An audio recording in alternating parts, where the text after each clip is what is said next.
ጤና ይስጥልን ተመልካቾቻችን እንደምን አላችሁ? የዕለቱ ዜና ቤተክርስቲያን ተጀምሯል። ቀዳሚ ወዳደረግነው ዜና እናልፋለን። እኔ ሰላም አምባዬ ከመላው የካሜራና የስቱዲዮ ባለሙያዎቻችን ጋር በጋራ ቆይታ እናደርጋለን። አብራችሁን ቆዩ።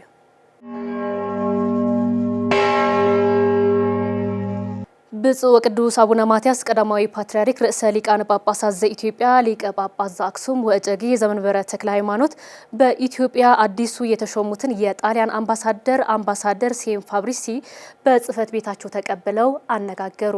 ተጨማሪ አለን።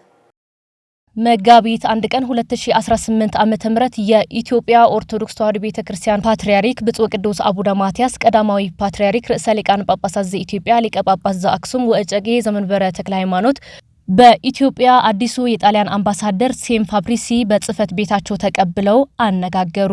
በውይይቱ ወቅት ቅዱስ ፓትርያርኩ ለአዲሱ ተሿሚ አምባሳደር ሴም ፋብሪሲ የእንኳን ደህና መጡ መልእክት ካስተላለፉ በኋላ መልካም የሥራ ዘመን እንዲሆንላቸው ተመኝተዋል።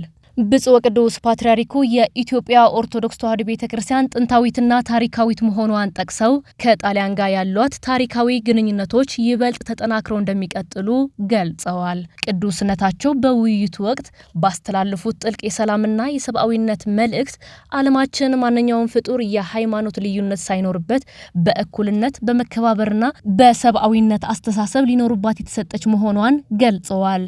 በመሆኑም ሕይወታችንን በሰላማዊ መንገድ መምራት እንደሚገባ ጠቅሰው እኛ የሃይማኖት አባቶች ሁሌም በትጋት በሀገራችን ብሎም በመላው ዓለም ሰላምና ፍቅር እንዲሰፍን እንጸልያለን ብለዋል።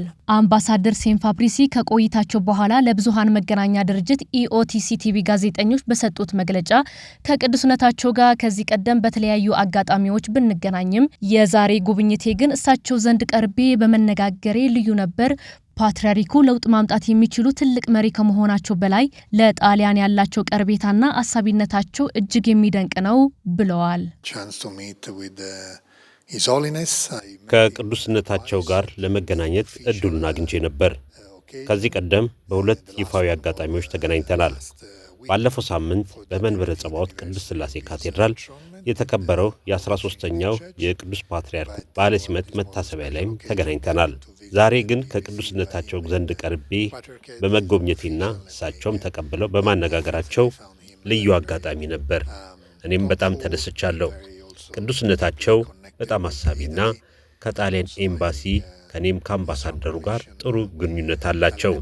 እንዲሁም አምባሳደሩ በቆይታቸው ከኢትዮጵያ ጋር ያለንን የ130 ዓመታት ታሪካዊ ግንኙነት ለስራችን ትልቅ መሰረት ነው።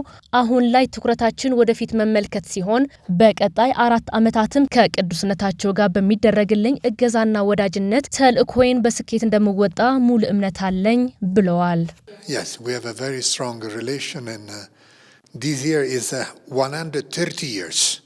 አዎ በጣም ጠንካራ ግንኙነት አለን። ዘንድሮም የ130 ዓመታት ግንኙነታችንን የምናከብርበት ወቅት ነው። ከኢትዮጵያ ጋር ለረጅም ጊዜ አብረን ስንሰራ ቆይተናል። ይህ ወዳጅነትና እርስ በርስ መተዋወቃችን አንድ አምባሳደር ወደዚህ ሀገር ሲመጣ ትልቅ እገዛ ያደርግለታል። ያለህበት ሀገር እንደሚያውቅህና አንተም አገሪቷን ካለፈው ታሪኳ እንደምታውቃት ይሰማሃል። አሁን ላይ በተለይ ከኢትዮጵያ ጋር እያደረግን ያለው ነገር ቢኖር ወደፊት ወይም መጪውን ዘመን አብሮ ለመስራት ሁኔታዎችን መመልከት ነው። በቅዱስነታቸው ቡራኬ በማግኘቴ በጣም ደስተኛ ነኝ። በቀጣዮቹ 4 ዓመታት እዚህ የሚኖረኝ የሥራ ቆይታ ከቅዱስነታቸው በሚደረግልኝ የጸሎት እገዛና ወዳጅነት ስራዬን ማከናወን እችላለሁ። በተጨማሪም ቤተክርስቲያኗ ለኢትዮጵያ ማህበረሰብና ለሀገሪቱ መንግስት እንደ አንድ የጥንካሬ ምሰሶ ነች። ዓለም ውስብስብ በሆነችበት በዚህ ወቅት ስለ ሰላምና ውይይት መነጋገሩ ጠቃሚ መሆኑን የገለጹት ቅዱስነታቸው ከእሳቸው ጋር ካደረኩት ቆይታ በኋላ ትልቅ መረጋጋትና ተስፋን ሰንቄያለሁ ብለዋል። Is a pillar of the Ethiopian community. ቤተክርስቲያኗ ለኢትዮጵያ ማህበረሰብና ለኢትዮጵያ መንግስት እንደ አንድ የጥንካሬ ምሰሶ ናት።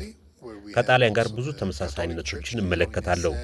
ቅዱስነታቸውም እንደገለጹት ዓለም በጣም ውስብስብ እየሆነች ባለችበት በዚህ ወቅት ስለ ሰላምና ስለ ውይይት መነጋገሩ ጠቃሚ ነው።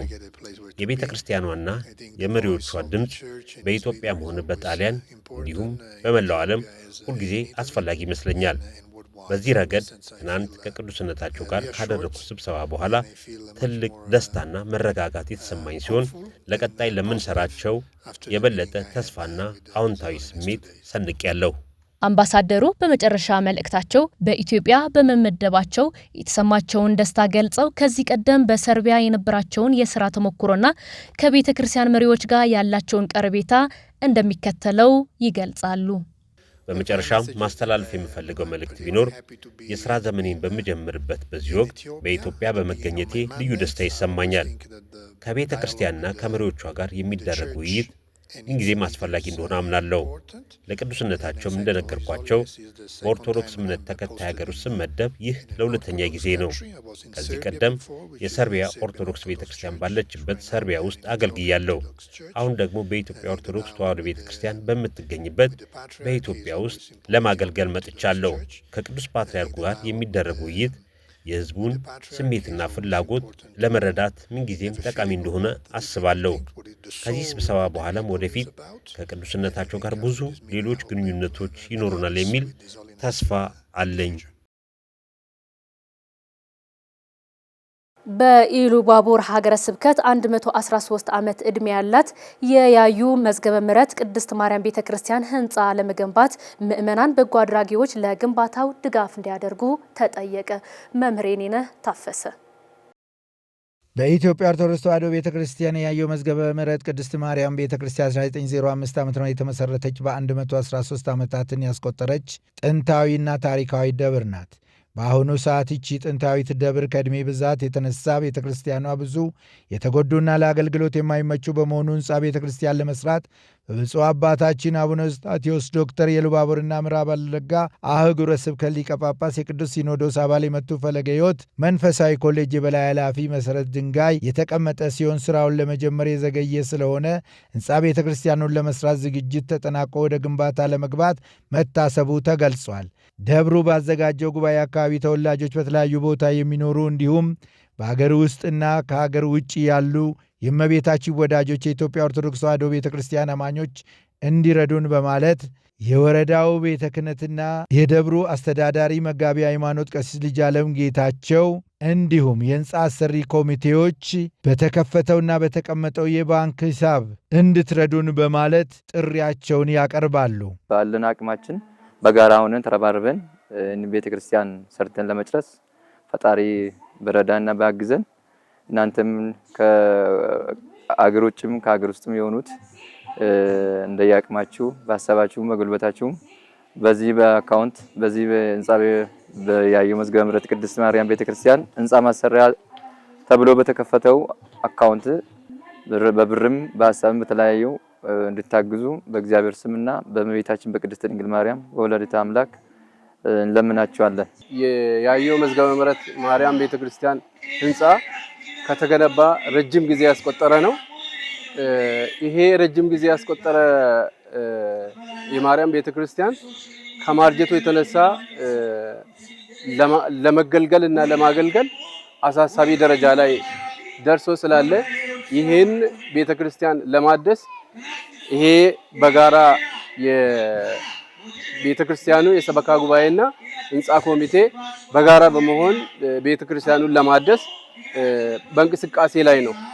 ይሄንን ለማድረግ ያው በእግዚአብሔር እገዛና በምዕመናኑ እገዛ ቤተክርስቲያኑን በአዲስ መልክ እንሰራለን ብለን ተነስተናል።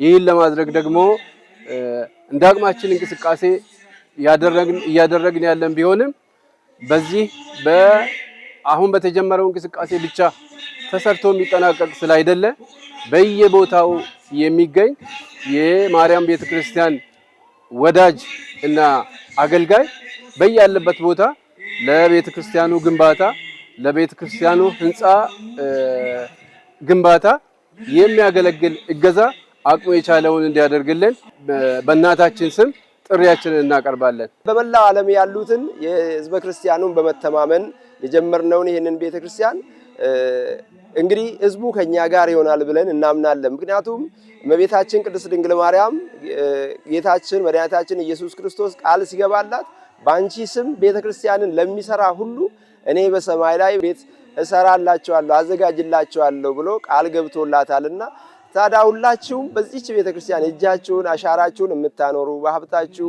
በገንዘባችሁ በእውቀታችሁ እቺን ቤተክርስቲያን ለማሰራት እጃችሁን የሚዘረጉላት ሁሉ እግዚአብሔር አምላካችን በሰማይ በእግዚአብሔር እጅ የተሰራውን ቤት እንደሚያዘጋጅላችሁ በመተማመን እንድትረዱን ነው። በውጭም በውስጥም ያላችሁ ሕዝበ ምዕመናን እጃችሁን እንድትዘረጉልን ወይም ደግሞ ድጋፍ እንድታደርጉልን እንጠይቃለን። ከምንም በላይ እንግዲህ በዚህ በምዕራቡ ዓለም ብዙ ሃይማኖት የበዛባት ቦታ ስለሆነ ይህንን ተረድታችሁ ሕዝበ ምዕመኑ ወይም የእመቤታችን የድንግል ማርያም ወዳጅ የሆናችሁ ሰዎች ሁላችሁም የእርዳታችሁን እንድትዘረጉልን በእግዚአብሔር ስም በድንግል ማርያም ስም እናሳስባችኋል። ይህችን ጥንታዊት ቤተክርስቲያን ለመስራት የእርዳታ እጃችሁን እንድትዘረጉልን በእናታችን በቅድስት ድንግል ማርያም በልጇ በወዳጇ ስም እንጠይቃችኋለን። እግዚአብሔር ሰርተን ለበረከቱ እንድንበቃ ሁላችንንም ያድለን።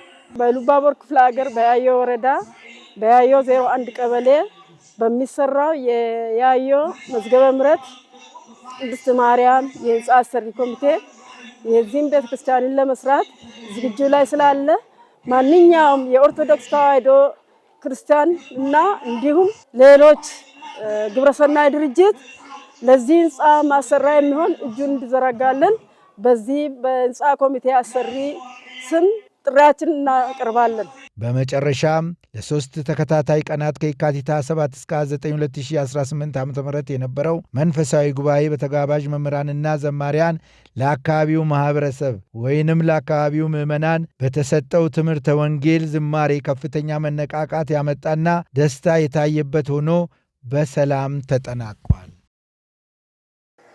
የብፁዕ አቡነ ሕርያቆስ የአዲስ አበባና የሀዲያ ስልጤ አህጉረ ስብከት ሊቀ ጳጳስ ወላጅ እናት እማሆይ አጸደ ማርያም ስርዓተ ቀብር ተፈጸመ። በሆሳዕና መንበረ ጵጵስና ቅድስት ማርያም ቤተክርስቲያን በተፈጸመው የእማሆይ አጸደ ማርያም ስርዓተ ቀብር ላይ ብፁዕ አቡነ ሳዊሮስ የጠቅላይ ቤተ ክህነት ዋና ስራ አስኪያጅ፣ የደቡብ ምዕራብ ሸዋና የሸገር ከተማ አህጉረ ስብከት ሊቀ ጳጳስ፣ ብፁዕ አቡነ ዲዮስቆሮስ የቅዱስ ሲኖዶስ ዋና ጸሐፊ፣ የራያ ሀገረ ስብከት ሊቀ ጳጳስ፣ በርካታ ብፁዓን አበው ሊቃነ ጳጳሳትን ጨምሮ በቦታው ተገኝቷል።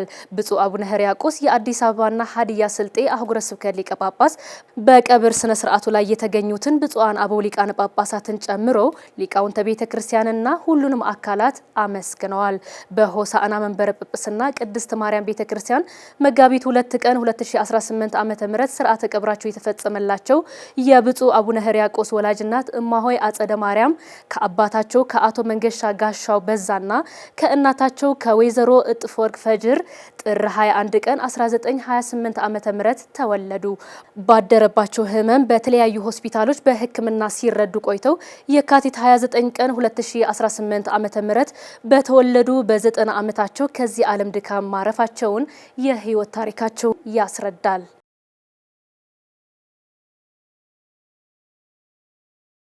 የተከበራችሁ ተመልካቾቻችን ለዕለቱ ያዘጋጀናቸው ዜናዎች እነዚህ ነበሩ። ከቀሪ የኢትዮጵያ ኦርቶዶክስ ተዋሕዶ ቤተክርስቲያን ቴሌቪዥን መርሃ ግብሮች ጋር ቆይታ እንድታደርጉ እንጋብዛለን። ጤና ይስጥልኝ።